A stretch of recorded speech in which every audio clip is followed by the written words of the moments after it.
Contame un poquito como referente político de nuestra región tras la aprobación con algún tipo de modificaciones.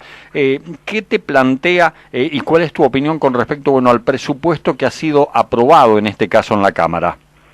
Bueno, en líneas generales, digo, para marcarle a la gente, uno cuando ve los títulos del presupuesto, dice, bueno, es un presupuesto en obras, en referencias no tan malo, más allá de que venimos de un año con la obra pública totalmente paralizada. Digo, el gobernador Perotti durante el año 2020, con la excusa de la pandemia, se ha dedicado a acumular recursos.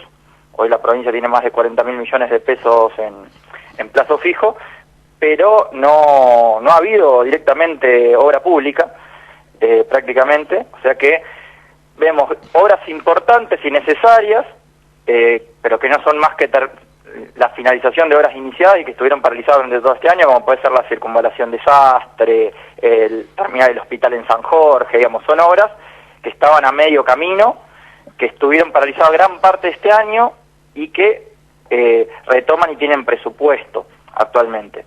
Desde la Cámara de Diputados, del bloque y el bloque de senadores, en este caso del Frente Progresista, lo que se logró es sacarle algunas cláusulas que le daban cierta discrecionalidad al gobernador en el manejo de los fondos, hasta le daba la posibilidad de vender bienes públicos, por ejemplo, que el gobernador, sin pasar por las cámaras de diputados ni senadores, pueda vender bienes públicos, lo cual era algo relativamente grave. Ahora, Antonio, cuando analizamos los montos del presupuesto, es donde decimos, bueno, hay cosas que no son o no se van a poder desarrollar o realizar por el escaso monto del presupuesto, que es donde decimos, bueno, a la gente también hay que mostrarle letra chica en estos casos. Por ejemplo, yo si me pongo a hablar con los productores de Carlos Pellegrini, productores agropecuarios, que hace muchos años, bueno, ahora estamos en un escenario de sequía, pero claro, cuando viene la inundación, la problemática que tenemos con las canalizaciones, con el agua, y una obra como la del canal 446, que está en el presupuesto, por ejemplo. Sí. Ahora, el canal 446 tiene dos artículos, uno que dice obras de arte por 2 millones de pesos. Cuando se habla de obra de arte, bueno, quiere ver con los módulos, etcétera. 2 millones de pesos y alcanza, no sé si alcanza para un módulo, tendríamos que preguntarle a Javier Buzo, para un módulo, es decir, para un alcantarillado, solo, claro, por dar un ejemplo. Y concretamente en el presupuesto solo figura para el 446 2 millones nada más. Y 2 millones más, dice el 446, para construcción completa tramo 2. Ahora, estamos para hablar de una canalización que el 446 debe tener una longitud total de más de 50 kilómetros, ya tiene una etapa hecha, pero de 4 millones de pesos, quienes están en la etapa de construcción sabemos que es algo mínimo, estamos hablando de que pueden hacer, qué sé yo supongo 2 cruces de camino con eso, prácticamente, con suerte. Tendría que abordar detalles técnicos, pero es mínimo. Y, por ejemplo, el canal Violato, acondicionamiento de obras de arte por 3 millones y medio. Son montos irrisorios prácticamente para el tipo de obras de quienes están trabajando en ese sentido. Sobre todo cuando sabemos los costos que tiene mover una máquina, por ejemplo. Tal cual. Hacía referencia, por ejemplo, localidades como María Susana, que ha tenido una crisis hídrica permanente. Hablaba el otro día con el presidente comunal de María Susana, me contaba que ya llevan invertido casi 10 millones de pesos de la comuna en hacer una barrera de contención. Lo que está anunciado como defensa, ahí lo estoy buscando, para María Susana, que tiene la defensa de la comuna, la defensa, digamos, de María Susana, es de 2 millones de pesos. O sea, ya invirtió la comuna más de 10 millones con fondos propios, y lo que va a invertir, digamos, lo que figura en el presupuesto son 2 millones de pesos, es mínimo, prácticamente son obras que estamos hablando de 20, 30 millones de pesos, que garantizarían, por lo menos finalizar y que no entre más agua a una localidad. Y un tema central, por la demanda del departamento que nosotros decimos, es el tema de viviendas. Es muy escaso el monto en cuanto a la demanda de viviendas. Tenemos un año donde no se hicieron viviendas. El 2020, pandemia por medio, ¿no? Pero no se ejecutaron viviendas simplemente se estaban terminando viviendas iniciadas con presupuesto anterior de la anterior gestión. Esteban, detalla el presupuesto en lo que respecta al departamento de San Martín. ¿Qué poblaciones se verían beneficiadas con construcción de viviendas de planes provinciales? Mira, para ser claro, hay dos localidades que son beneficiadas, puntualmente es el Trébol, que es quien se lleva el porcentaje más alto, se lleva 98 millones de pesos de presupuesto, que en un estimado calculamos que es alrededor de 30 viviendas aproximadamente, con ese monto, 25 o 30 viviendas, a razón de los presupuestos que se manejaba desde la Secretaría de Vivienda de la gestión anterior.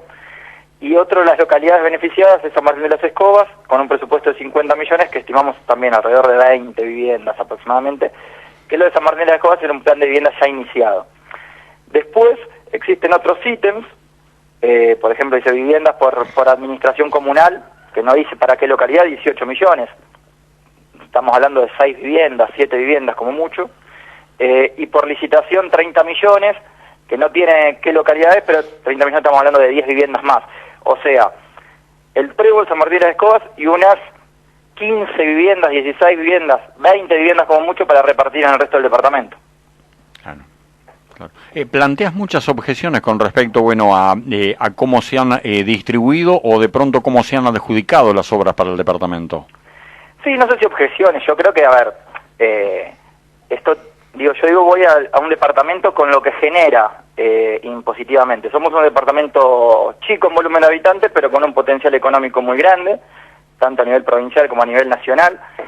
Y lo que sentimos es que, más allá de algunas obras, como está lo del gasoducto San Martín de la Escobas y Barlucea, que está contemplado, un par de obras importantes, vemos que la devolución en obras para el departamento es mínima, inclusive sobre todo para el sector productivo. Cuando leemos las obras en canalizaciones, que es el sector de la producción, quizás el que más aporta impositivamente, lo que se devuelve es mínimo. Y lo que demuestra, íntegramente este presupuesto son las obras enviadas por el Ejecutivo, también para que tenga en cuenta la gente, el oyente. Más allá de los esfuerzos que pueden hacer los legisladores, cuando se exige el apoyo, el respaldo, simplemente lo que se le acotó, se le cambió el proyecto original, son estas cuestiones que le daban cierta disposición al manejo unitario desde el Ejecutivo de los fondos, pero las obras fueron desarrolladas principalmente por el Ejecutivo y creo que en términos de presupuesto son mínimas. Inclusive, por ejemplo, una demanda para la localidad del Trébol, Jardín de Infantes, una obra importante, un terreno que donó un privado, interesante, el presupuesto asignado son 5 millones de pesos. Sabemos hoy la gente que construye que con 4 o 5 millones de pesos lo que hoy cuesta construir una vivienda común, digamos, sin determinados lujos, más en este momento que ya perdimos la referencia de los precios en la construcción debido a la situación económica del país. Ya no sabemos más cuánto vale una chapa, no sabemos más cuánto vale la arena, o sea que los montos en muchos casos son irrisorios. Entonces, si la población del Trébol dice durante el 2021 va a haber jardín de infantes en el Trébol, yo no le voy a mentir a la gente del Trébol, digo, creo que no. Ahora, Esteban, de ese jardín, lo único que hay es el terreno donado por un privado, digo, hay que construir de cero. De cero, exactamente. Hay que construir de cero con 5 millones de pesos durante el 2020. Claro. Sí, entiendo. Me quedo con una frase tuya: la devolución en obras para el departamento es mínimo dentro de ese presupuesto. Es mínimo. Digo, volvemos a lo mismo. Estamos en un departamento con un potencial enorme y donde, sobre todo con un potencial en relación a aportes impositivos. Económicos, tanto al Estado Nacional como provincial. Y es un departamento que, salvo 2 localidades, no tenemos agua potable, donde más de la mitad del departamento no tiene gas natural. O sea, digamos, condiciones básicas, vivienda. Cuando hablamos, yo la verdad, Antonio, el otro día hablaba con un amigo, justamente ahí de Carlos Pellegrini, laburante, trabajador en relación de dependencia, en blanco, digamos que hoy es es una situación favorable, pero me decía, dice, yo con mi sueldo de 35 o 40 mil pesos, ¿cuándo voy a tener una casa que vale 4 millones de pesos por lo menos? Construirla. O empezar a pensar en construirla, porque lo que está valiendo un terreno simplemente en nuestras localidades es excesivo. Y este presupuesto sin duda no responde a esa necesidad que tenemos en la región y en toda la provincia, sobre todo al tema de vivienda, por ejemplo.